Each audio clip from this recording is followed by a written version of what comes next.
sa akon ugyon Zoila Cordero tubtub alas 12 subong nga udto.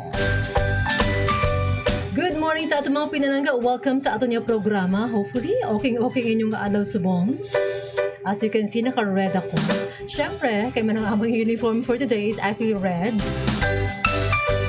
So, good morning sa atong mga pinalangga. Unahon, talang anay aton nga pinalangga. Kagalang doon nga Mayor, Honorable Mayor Dennis Superficial, Vice Mayor Biloy Makino, sa mga miyembro sa Sangguniang Bayan, sa mga empleyado kag staff sang LG Santa Barbara, good morning. Kag subong man sa atong mga pinalangga nga mga Santa Barbaranhons, especially dito sa may public market, sa may bulantero, mga bulantero naton kag mga bulantera, kag subong man sa mga nagapamakal sa market day talad. Tuesday and Friday ang market day diri sa may Santa Barbara. Hopefully aton yung mga manugbaliga damo ang benta. Maskin pa mahal subong ang mga balaklon. Subong nga adlaw, it's March 5, 2024. Kadasig sa inadlaw nato, no? Dugay-dugay, ika-third week na sang bulan sang Marso. So medyo nagabara ang ilong ta, maskin mainit ang adlaw subong. Amor siya gani, budlay, no? Kung mainit ang adlaw, tapos kung nagpaligo ka tamaan ka lamig, ang guwa niya ubo. Anyway, hindi na kita magpadugay pa kay man ang aton nga bisita sa mong balaan aton nga very busy man sa iya nga mga hilikoton kay man kadamo sa mga kaladuan every day. So siya ang mga regular naton nga bisita every Tuesday sa aton nga programa diri sa may Radio Opisina. Antis kinisin na sa ako mga pinalangga dira sa may Maravilla Street as well as sa may Rizal Street, Barangay General Martin T. Delgado, especially sa may Trujillo Compound. Good morning. Kag sa mga pinalangga naton sa may Banwas ang Banate, kag kung sa diin taman kutob nga makalabot at nga signal, maayong agagis sa inyo tanan-tanan, kag maayong nga Martes sa inyo tanan-tanan. So ipag-ilala naton ang aton nga regular nga bisita every Tuesday sa Radio Piscina. Siyang in charge bali sa aton nga mga barangay affairs, projects, activities sa barangay affairs naton. Siya ang monitoring and inspection nga naka-in charge, naka-delegate siya for monitoring and inspection sang aton nga mga kabarangay. Hamak mo na sa 80 ka kabarangay. Ang i-check niya. Aba, tumakapoy, no? So, aring aton Executive Assistant 1, Jose Socaldito Farol III. Sir, good morning. Yes, good morning. Aliwat, bisara, check tang imong audio kung okay sulod mo. Yes, ma'am. Good morning. Okay. Nasulod ko, ma'am. Okay, good, Sir June. So, kumusta ang aton nga adlaw subong? Balaan naton nga Martes sa subong. So, pila ng mga kabaranggayan ang kadtuan naton? Yes, ma'am. Una sa tanan na pahinuguti ako nga magtamyaw kang aten nga halanggan nga mayor. Ang aten nga mga sa legislative kay Vice Biloy kag sa mga konsyales. And of course sa tanan nga mga employees sa munisipyo, sa akin kaupod sa sa LGU, especially sa engineering kag sa GST. So sa ila, good morning din. O, dyan, gina-check nato na kayang ibong audio. So, dyan actually, half lang sa aton nga, gani na, nagasulod. Pero sige ara na. So, kamusta talad? 1212? Ara, okay na. Okay, yes, na. So, good morning sa imo, Ma'am Soyla. Ito, tatanan nga mga taga-Ogyon Radio. So, mangkot anay natin para man mayara sang dugang ihibalong aton nga mga pumuluyo, especially sa mga Santa Barbaranhons, mangkot on si Sir John kung anong iyang function as the Executive Assistant 1 ni Mayor nga in charge sa aton nga mga barangay affairs. Yes, ma'am. Ako isa ka appointed co-terminus employee as Executive Assistant 1, and I'm charged for the monitoring and inspection of barangay project related sa infra. So, infrastructure ang ginatutukan, Sir John. So, sa present subong pila na ka mga projects nato na napatigamin sa atong mga kabarangaya? at present? Or ihambal naton ang mga nagliligad na tapos na, so ang at present na lang aton nga ipag-istoryahan subong? At present, more or less siguro mga seven ka projects ang na-inspect and to be inspected this week. No? Dararo ka rin dyan ang mga project nga gin-approve ka school board para sa mga elementary schools natin. Kag may mga counterparting project man nga mga road concreting, and another is ongoing tulad ang pag-process together with the Office of the Municipal Planning kay Sir Vincent kang mga road openings. Okay. So, ang aton nga mga school board, ang bago mayara sila sa ginapatigayon subang mga proyekto. Ano inaasa nga mga proyekto, Sir June?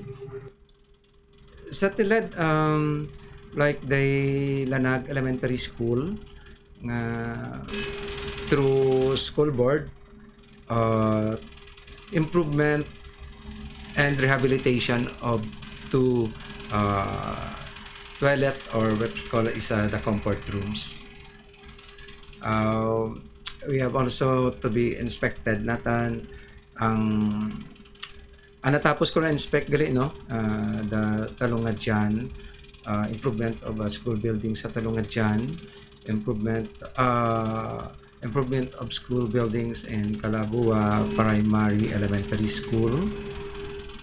There was also the Barangay Barasan Estate Tigtig rehabilitation of school stage, ma'am. And may mga bago lang natapos ng mga road concreting like in Barangay Guno, in Barangay Cabugao Norte going sa sitio Balad Nanda, and sige ma'am, i-ongoing ko lang karon pag-mention while para maka-exchange kita kang istorya. Okay. Sir June, ano kit bala ang gina-inspect nato nang ba mo naka-inspect kita sa mga schools nato in projects sa mga barangay? Ano bala ang data nga gina-inspect naton dire? Yes ma'am, una ang delivery of materials. Complete bala ang materials ka na-deliver prior to the start of projects. And then if natapos na ang project bala nag-conform sa specification sa kadamalan kang kung sa road, sa kadamalan kang ginkonkrito nga dalan kag kalabagan kasangkaden. So for example, wala bi sila nagsunod be. For example, may kulang-kulang kita. Anong ginahimo naton dire? There was a case in one of the barangay I mentioned ko, which is we are transparent naman eh. In Barangay Zone 6 na tabo na may kulang according sa specification of length, nagkulang sa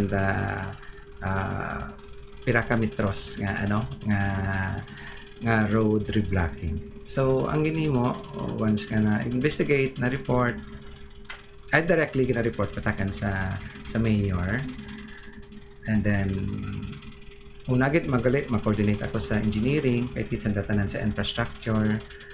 And then,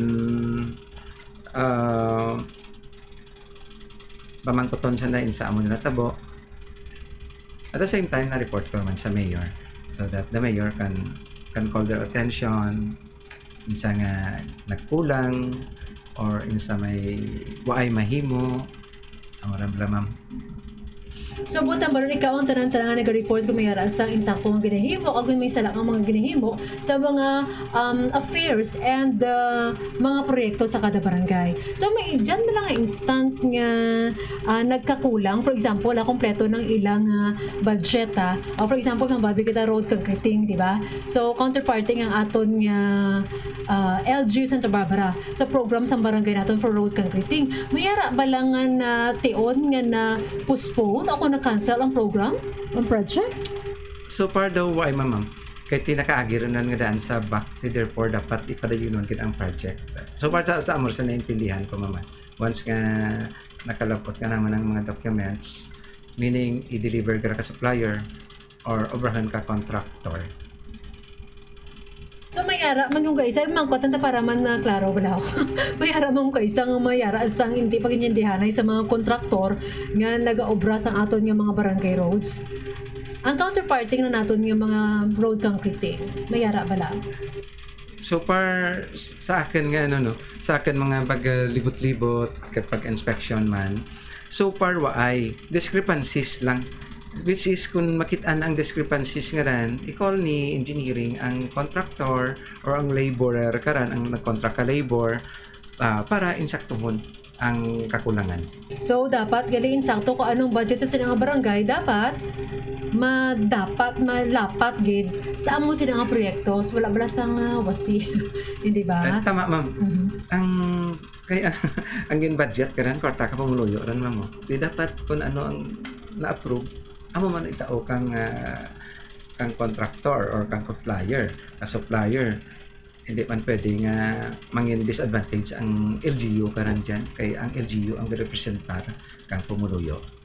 So ang aton sa mga proyekto sa mga kabarangayan naton naglaylaan niya kontraktor o kung isa lang? Racket mga contractor natin. Racket, laylain, hindi na isa.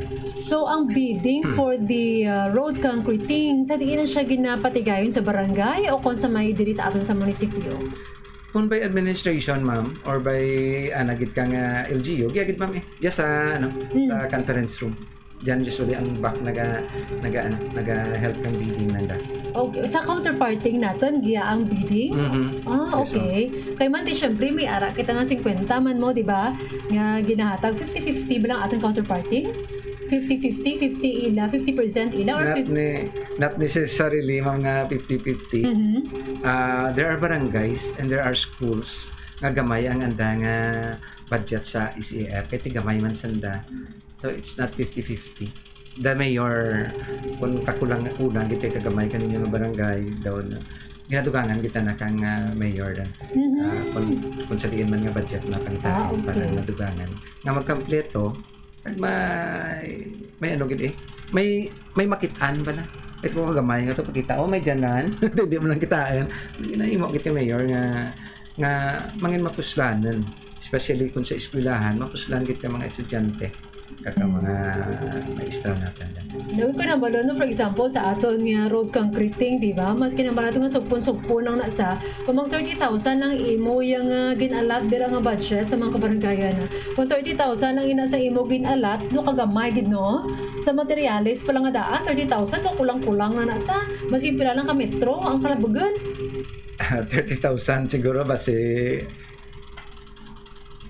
mga limala kas panran so nagawyan sa counterparting man atin equipments ma'am ang ginagamit ma'am sa motor pool natin we have the grader, the road roller or the piston, we have the backhoe and we have the dump trucks and sometimes there are projects sa kung reblocking man nga gamay ma'am ang GST natin ang labor para why ta ma-contract why tiga swelduhan nga contract labor kung gamay-gamay man lang GST natin which is ginaano rin sana may sweldo rin tanda karan nga daan sa banwa may obra man o kunwa ay pwede wa gid the case nga ang GST natin way obra make sure gid ni engineering to ang in charge nga every time nga naga time in sa maobra gid sanda basta naka-time in sanda. So buot tamalo ng aton nga mga GST or General Services team naton, sila ang nagabulig sa pag-construct sa aton mga dalan? Usually sa dalanin ma'am case to case basis. Kung mga reblocking lang nga gamay, pwede sanda. Sa zone 6 nga reblocking sanda ang GST ang naglabor. May contracts, may supplier lang kita to supply the materials like the premix na concrete. Ang GST like sa likod natin talad sandang ga demolition sa likod building giya sa tagsing natin nga mga ginademolish man na dato ang mga old school rooms nga batangan kang super RHU natin or Super Health Center. Yes ma'am, that's it ma'am. Pag may mga iban pa nga mga like mga iban nga elementary schools na nagaparehab kang anda building or obrahan gitig bag-og ang ga-demolish ang GST para wa iron ti swelduhan kay may mga equipments man kita diyan equipments kita para sa GST may mga demolition na hammer kita o kuno mga gagmay nga mga hammer drill may diyan kita karan. As ko lang, Sir John, bilang in charge sa aton nga mga barangay affairs, mayara bala sa nga tion nga dyan, ay kaya ako nga microphone to medyo nagasuro. Check ta dani. May gasuro gid man. May feedback gamay ma'am, Tumatsagan ko doon pero klaro mangyapon ma'am lababo voice ka mga ma'am. Okay. Ano ba lang aton nga mga hindrances, Sir June, bilang in charge sa aton nga barangay affairs? Ang mga ginapangatubang, mabala nga pagpanghangkat. Hindi, syempre, alaw-alaw ko nagpangatubang sa aton yung mga barangay kapitan, sa aton nga mga barangay official. So, may arab lang nga mga hindrances o kung may magpapanghangkat bala sa imo. For example, may arab ba sa mga negative nga mga feedbacks or what? May mga instances like naanad sa the way back last term ni Mayor Doc nga akong in charge gid sa barangay affairs. Tilad amo dalan inspection and monitoring of project sa infrastructure. And then may mga added na tasks ako dyan like kung ano man ipatas ni Mayor nga mga other than the inspections. Siyempre that's the work of task of the executive assistant. So far ang instruction kanaka ni Mayor, once mag-abot ang inspection report, kailangan inspection nun mo run within 24 hours. Kaya hindi man gusto ang Mayor nga delay ang payment natin sa mga supplier. There are cases ng ibang supplier hindi mabaydan more than a month. Kaya I don't know, may kulang sanda sa documents ginpasa nanda or may na sa sobra kasakaan kang atin nga engineering nga mag-obra kang documents na left out na lang iban ba na. So once makita akong mga date nga rin, ako mismo nagambag kabuhay kasi may pagalit dyan mabaydan. So inspection ba dayon dan. But inspection nun ko sa insakto hindi nga gadali kita para mabaydan lang tana. Sa insakto man para kung makol natin ang attention kung in kaso insa mga gali mga nagkulang may kulang dali nga why ma-deliver, that's why nga why ma-inspect na yun. Ang inspection ma'am is sa akin nga side is two-way. Materials and finished product and ang work kang labor o kung nag-contract ka labor. Basi bala na binaydan, sanda binayaan ng obra. Isa rin ka dapat man i-situate natin. Pero so far, why ka katabo? Kay namin man. May si engineering mag-monitor man. Although nga rocket ibang task engineering natin, pero so far ma-monitor na ng mga projects. Gabuligay lang kami basta sa insakto lang. So gamay yung mga discrepancies kinagakatabo ti mga resolusyonan dayon sa madali, di ba? So sa mga delay nga mga bayad kulang sa dokumento ti ipasa man siguro sa mga barangay officials okay na. Mangkot ko para Sir June kay ti syempre bagulang kung gali kabalo ng aton iban nga mga tao especially sa may general services team ang nagabulig man gali sa pag sa pagpaobra sa mga dalano naton. So mangkot lang ko ang budget nga ang budget sang barangay nga ginahatag or gina-allocate nila sa ila mismo nga barangay road concreting wala pa nadala ang labor? It's like this mama. Okay, mayroon kang kiting example sa imo barangay. Materials, compute ka engineering ang materials. Anong needed nga materials? Pira kasakong ng simento, ano karakat nga baras, ano karakat nga bato. Ang namin mo kung gusto mo nga ang malabor GST. Ang labor ginapagkit by GST. So meaning why kita ti-spend nga additional amount para sa mag-contract ka labor. Okay. So aton lang, alin sa aton is by the way materials kay dugang naton sa barangay. Amo na rin aton. Pwede. Ang equipments nga daan atin din libre rin nga daan ang equipments. Imbis nga mag-rental sanda, ginapatupaan lang sa equipments sa counterparting ang fuel and lubricants nga kinanglanen. Like the diesel, the oils, amo rin mo. Sa subong nga mga inadlaw, ano nga mga barangay imo ginamonitor kag gina-inspection? Mang kaina is before ko magsaka kay ang guno why ko pa matapos kay why tiga why ko titawo nga balaan nga magtakas to ya kay titaksa naman ang land kay tapos ron mo. And then maybe karon sa hapon matigayon.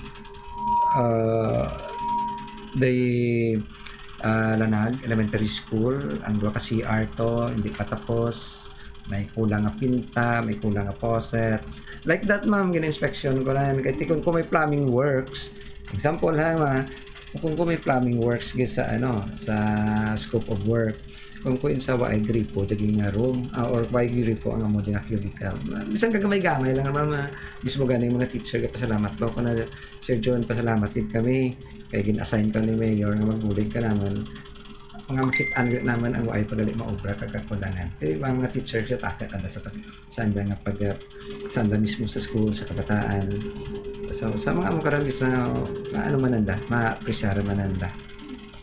Ang sa mga schools naton sir nga mga projects, sila mismo ang nag-ask kay mayor nga dapatan sa project ang ilang nga school o kung ano ang process niyo? Nagasulat sila kay mayor nga mayara sang kulang sa eskwelahan? Usually may mga board resolutions and like the ma'am sa school may mga PTA, so dagay mo sa resolution and then ibatangan cover letter ni principal padara kay mayor, and then after that pagkakita kay mayor i-router na rin sa engineering ma'am for inspection. So agtunan ka engineering to mangkuton ang teacher or principal ano ma'am ang ginaayo mo gani kay mayor nga obrahen moran so estimate na engineering ran pag estimate na paprobahan sa teacher, sa principal, and then kay mayor of course kag-endorse ni mayor sa back daw mo lang proseso. Okay. So, buta mo ang budget is galing man sa may para sa mga schools, di ba? May ECF ma'am na Special Education Fund. Diyan na rin pundo kang school board. Kung kulang gid man ginudugangan pag ni mayor kang operation expense na. Okay. So subong sir nga tiyo nambal mo sa ako may guno ulan nagka. Ang school sinasa nga gina-mention mo, schools ang sa guno ma'am. Kaglanag. Ang sa guno ma'am is sa road concreting sa zona 3 nanda. The zone 3 last ko nga last 2 weeks ago. Almost humandan ma'am ang mga dalan to ya. Kag ang zone 3 kaguno ngaran ko familiar ka way back before do Carusa road lang gid mo. Nga gina-rehab natin kang una kang track team natin as you remember may pagkitaga na full swing sa concreting. Lahat kay may gina-project ni mayor ang concreting kaya nga mga tambak-tambak na rin, hindi man magtiner every time magbaragyo magtinag-uran was out man ang mga gintambak or gin-rehab natin po yan. So the good idea is concreting mo lang diretso. So how about ang canalization natin, Sir Joe? May dyan ba lang nag-ask, request for canalization sa mga barangay natin? Yes ma'am, especially sa Zone 4 na inspection ko way back July, August pa. Zone 4. So daw miya gawa to kay hindi mabahaan ang pumuluyo nga sa kilid kang kanal kay permi nagaawas ang kanal. Kay ang kanal nga nagadulhog sa Zone 4 nga ran or pamilyar ka kang Little Baguio. Andiyan sa area kapit rin to sa railway man kung ang tubig nga halin sa tienda mag-plus flood overflow sa kanal titlan dami rin tong kanal na halos hindi rin so far interview ko to ay rin overflow tama ka makontain din kang kanal ang mga plus flood or ang hanggang ng budling na tubig. So that's Zone 4, we have the Zone 6, we have the Zone 6 railway.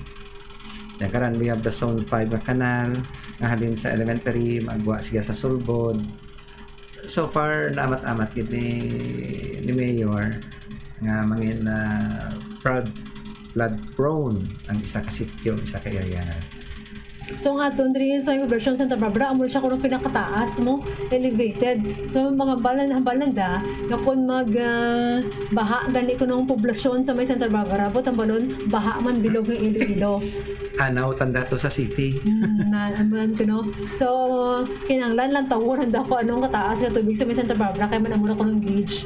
Diba? Amo kay bara batuod, kita ang gauge niya kang kataasan kang tubig man sa bilog ng Iloilo. Ang according sa Google, sa GPS, daw 34 meters above sea level kita. Panamdaman mo 34 meters, that in meters above sea level, ti panamdaman mo nga syudad to gamay lang may iban gani nga barangay sa Iloilo City tanang at gamay lang katama ang distance sa sea level mga 0.5 meters o kung may dyan gani nga below sang sa sa level kang mag high tide. So tama ran siguro ma'am kay like kapag pag prank ka to nag-warning kita ngang baha gabi din ting mga taga haro nagambal na ako na permi malarab gi baha. Ito amo to nga ba nga sobra tagaliag nanda kag racket kita lahat. Grabe kito no. Connection natin lang. Grabe kitong damage. Okay, balik lang ko Sir June. Nung tiyamba nung mayara kita sa mga projects sa barangay is like ang gina-monitor kag gina-inspect mo is akti aton nga mga road concreting and aton mga schools projects man, LGU school projects para sa aton nga mga eskwelahan. So mayara bala sang mga proyekto man, for example, may makahatag man bila kita sang bulig, immediate bulig sa mga barangay kung for example may mga emergency kita for example may mga emerhensya kita, pwede bala kita dayon makadali-dali bilang barangay affairs natin nga in charge makadali-dali pangayo bulig, for example sa mga aton na bala nga pagpantambak sa mga dalan mga muna sa bala pag pag mga ginapangayo sa imo nga bulig hindi na kinahanglan ang hulaton pa nga binulan ang programan pa. There are cases nga pang tambak like example do malaugid permigid ito malapat isa ka malapat nga barangay natin nga Racat Sitio is the Kadagmayan Norte no. So sikap igidran tiga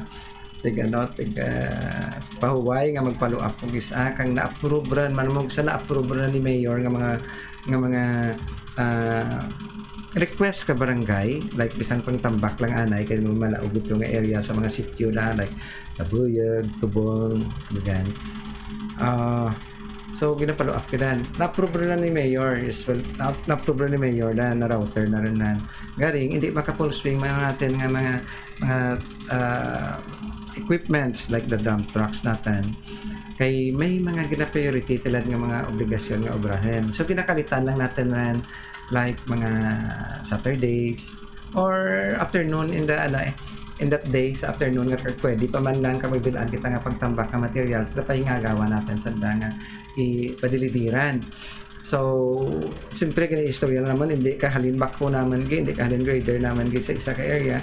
So kung nati pumuluyo lang naman marapta kanami man ka mga barangay kag mga barangay kapitan once ang request ang tandaan naman lang tambak lang ko na hulugi lang kami to sir kami labala. So magluwas ka lang Sir June ka mga tambak ano bang gina-ask sa inyo nga immediate kinahanglan respondihan ninyo?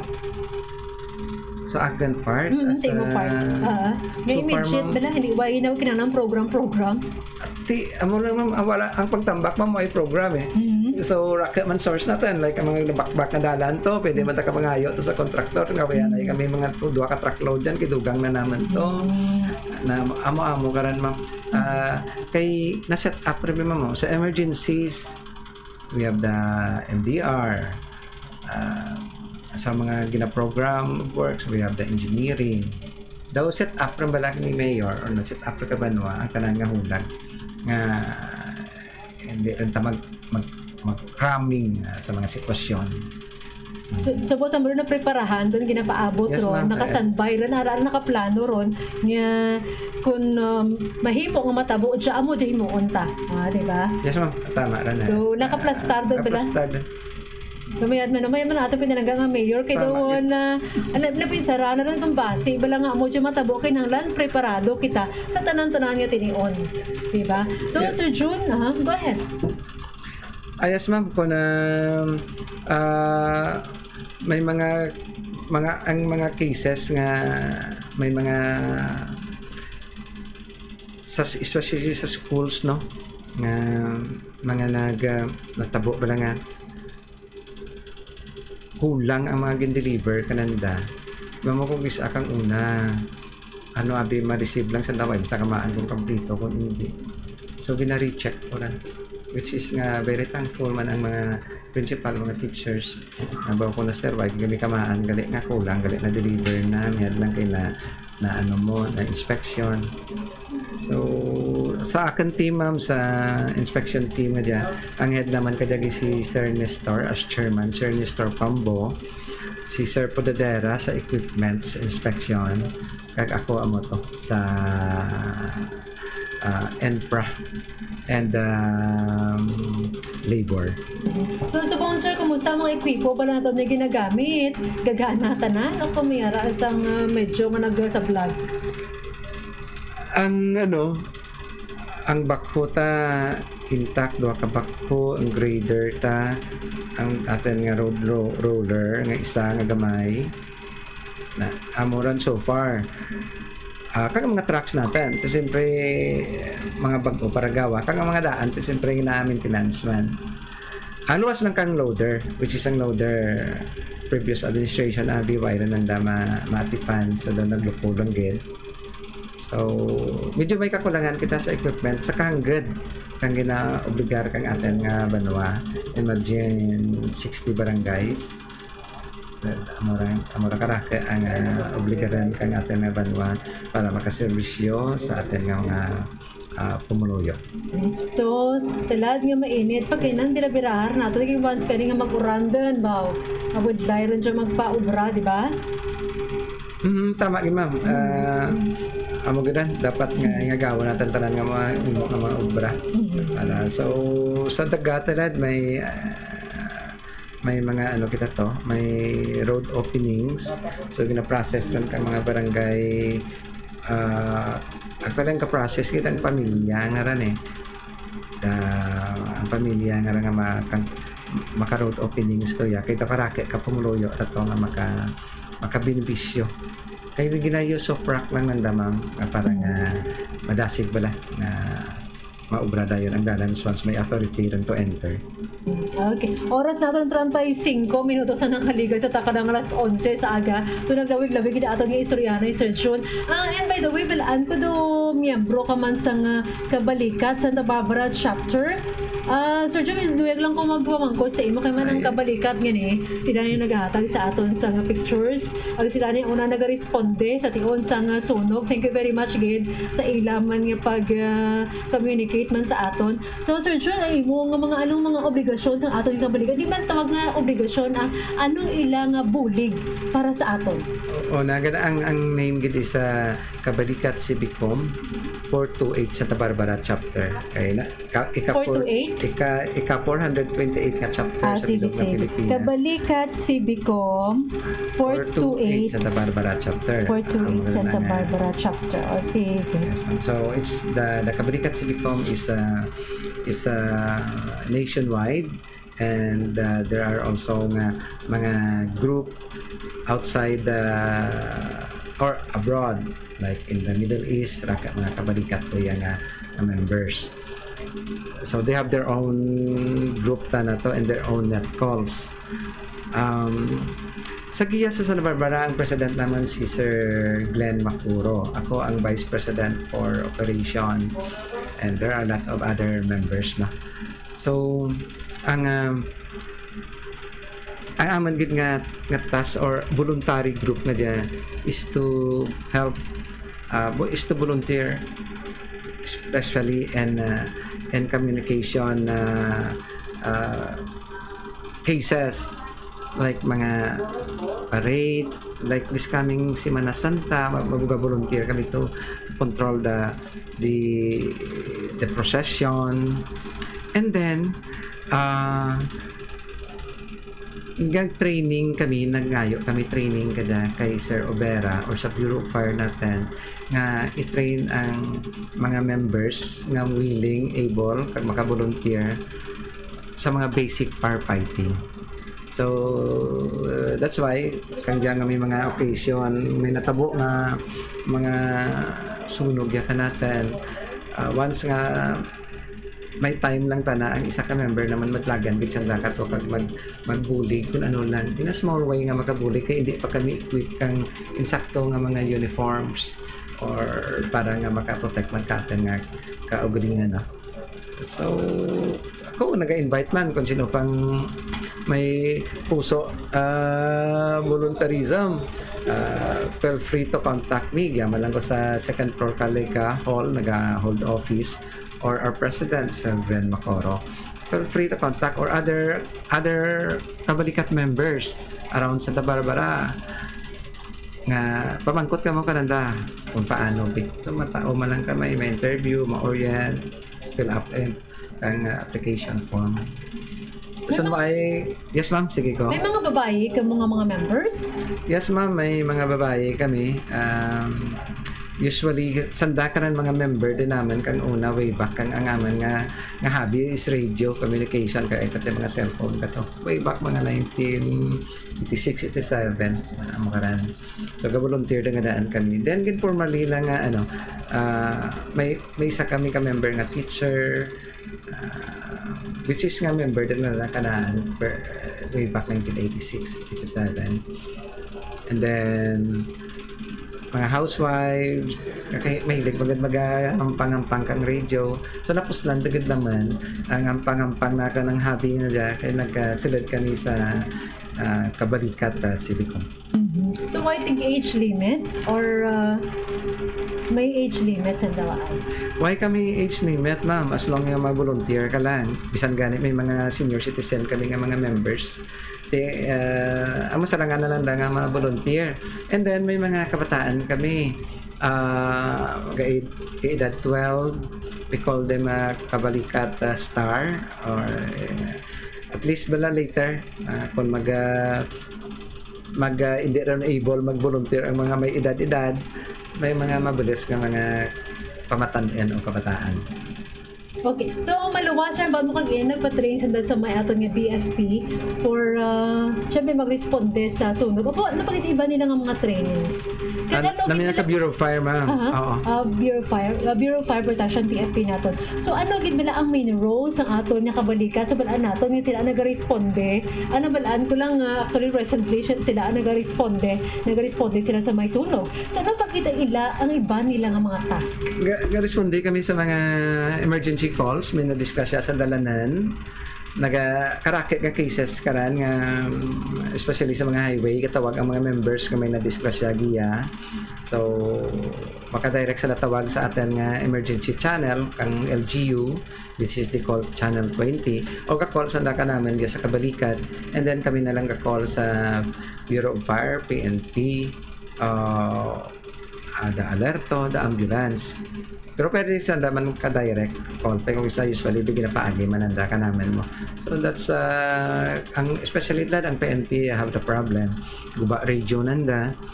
So manawagan yung mga members ang mga taga-barangay for ayuda para sa salin sa police natin hindi sanda makasabat. So ang ginahimo naman kung ang barangay nga raw ay tiga means of communication through cellphone sa PNP other than the radio so kami na lang ang kasalo ang kami natawag sa PNP through cellphone or landline voluntarism get the first sang kabalikat civic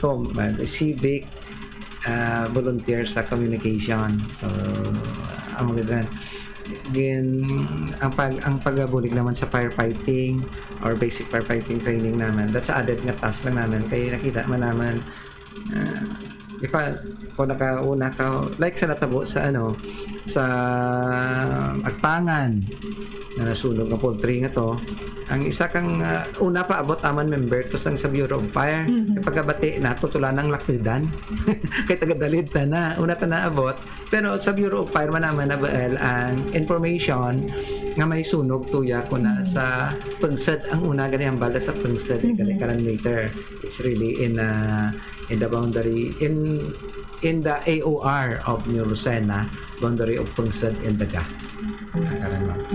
So sino man nga gusto mag-join ka fulfilling maka-volunteer ka makabulig ka sa imo si katao especially sa emerhensya mga kalamidad. Yo ang imo nga nga cellphone do busy man ka kawani. Ang oras naton 43 minutos na nakaligas sa taka ng alas 11 sa aga. So balaan naton nga this is only the first nga episode naton ubod ang aton nga barangay affairs naton. Sir June Faro. So next Tuesday siya man sige apon na makaupod naton. So we were going to try aton nga mga barangay kapitan base man may ara nga luyag magpa-interview sa aton sa mga ongoing nila nga mga projects sila nga barangay and as well as ang mga miyembros ng aton nga kabalikat Civicom 428 Santa Barbara chapter. Kaya thank you very much sa inyo gina-feed sa amon yung mga pictures kabalikat Albert Savaris man nga naghatag sa aton sang video. Actually ginhatag sa ako sang video during sa nga pagsunog dito sa may Agpangan, Sitio Agpangan, Barangay Kabilawan, sakto Kabilawan, New Lucena sa may Lusanyes Poultry Farm which is owned and managed by Engineer Louis Lusanyes. Baka luluoy lang to ang bag-o lang ditong mga manok nga ginpangutang to. Ang mga piso gali 5-day-old 30,000 to 40,000 ba naubos gito mo. Those thank you sa aton nga kabalikat kay man nando sila to una nagresponde kag sila man naghatag sa aton sang video. Ang video nila by the way nga ginhatag sa aton is taken from Barangay Pungsod. Pero may video man sila nga ginhatag sa aton nga dito na gid mismo sa may vicinity o kung lokasyon na gid sang sunod. So thank you very much gid sa inyo patay nga pag-feed sa aton sang mga pictures kung ano pa man ang inyong mga programs, mga ginapatigayon nga mga aktibidades sa may kabalikat Civicom Santa Barbara 428 Santa Barbara chapter. Sir June, may ara ka pa ba lang nga idugang sa aton? Pagsunog sa Binangkilan, may 4 kami ka-member nag-volunteer man to. Bisan butang-butang lang kang host, supon-supon kang host ka na train. Hindi man na, patarakan mo na kasimple lang magsupon sa dakang host. Ako na yan, there are techniques. Gitadlo man si Bureau of Fire. Very, very thankful sa Bureau of Fire. Kahit pay man sa damag ligar nga mag-training ka naman. Kaga, may ano kami. I think we have a why ko pa mabaton ang letter pero gintawagan ako kay ni Sir taga Bureau of Fire dapat ako nga ni Sir pasensya gid sir nga may may Fire Olympics kami nga mga CSOs. That's the Kabrikats, the Guardians, the other nga mga volunteer groups ng mga CSOs natin, no? So, may 4 ka group na pa-indis kami sa firefighting. Well, ang na-train din yung as naka-ano ka, no? Naka-interview ka sa mga taga-Bureau of Fire, naka-train na sa nakapirang bilog ng barangays. Naging-una nanda, kundi ang mga barangay nga urbanized or daw highly urbanized nga sa atin nga banwa mo. So far, why naman ko mamti isugpon. Salamat gid sa oportunidad nga dyan. Kaya di ako sa Ogyon Radio, sa imo tubangan, and next time I'll be more prepared kahit the first time dyan. So that's I'll be more prepared next Tuesday sa aking aplikasyon sa pag-report niya sa Ogyon Radio. And kudos Sir June for doing your job very well. Bala nato nga busy kaya adlaw init sa adlaw subong na summer na summer pero nagkapa-init kaya sa ganin sa mga kabarangayan. Yes ma'am, ang color ko. Gani man. And by the way, good morning Ma'am si Turco, Santa Barbara, Iloilo sa may Barangay Tagas. Kay Renato Solasito, good morning. Kag suman sa aton nga mga nagatanaw sa aton live via Santa Barbara Facebook page and Santa Barbara Ogyon account. Good morning gid sa inyo tanan-tanan. So mag-play na kita sa aton nga pila ka mga music and inyo nabatian ang aton nga pinalangga Executive Assistant 1 Sir June Farol, ang aton nga delegated para sa aton nga monitoring inspection sang aton nga mga barangay affairs, mga projects, activities sa aton nga kabarangay. See you again, Sir June, next Tuesday. Hopefully may ara kita nga upod nga mga barangay kapitan. Yes, ma'am. Thank you very much. Likewise, ma'am. Thank you and good morning. Thank you and good morning, Gid. O, dyan, ito may color kita. Check ko danay, ha?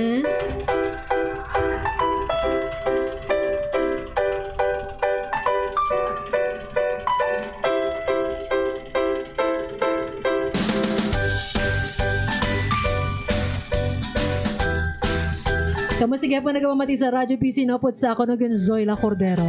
So sa nagatawag sa ating pala pasensya kay wala ito nakuha. Kaya nag-program ako. So play tayo yung trivia with regards to Hello Kitty. So station nandun sa 16.7 ISFM. Upod sa gihapon sa akin, Zoila Cordero. Mga ka. Pugyo ang trivia. Kahibalo-bala ka mo nga hindi kote o kunkuring si Hello Kitty nga gindisenyo ni Yoko Shinizo sa cartoon characters ng Sanrio nga paborito sa bilog nga kalibutan. Ang makakilimot ng kamatuoran ang diskubriha sa anthropologist Hello Kitty scholar Christine Yano nga gintunan ang kabugusan ng istorya sa Hello Kitty. Sang ginpasanan niya yung ano sa Sanrio Company para sa approval sini, kinapurbahan nila ini. Maluwas gid lamang sa isa ka detalye. Ini amo ang si Hello Kitty hindi isa ka kuti o kunkuring kundi ini isa ka bata nga babayi kag may kaugalingon siya nga pet nga kuring nga ginatawag niya nga Charmy Kitty. Ang kumpleto nga pangalan ni Hello Kitty amo si Kitty White nga unang ginpakilala sa Nobyembre 1, 1974. Sa piyak nga bahin, ang Hello Kitty character ang hungo niya wala ginbutangan sang bibig o kunbaba para i-project sang character ang mga tao nga malipayon kakun kaisa nagapangasubo man. Maskin nga himo sa Japanese company nga Sanrio ang Hello Kitty, sa istorya sini, ang cartoon character ang ginbata sa London.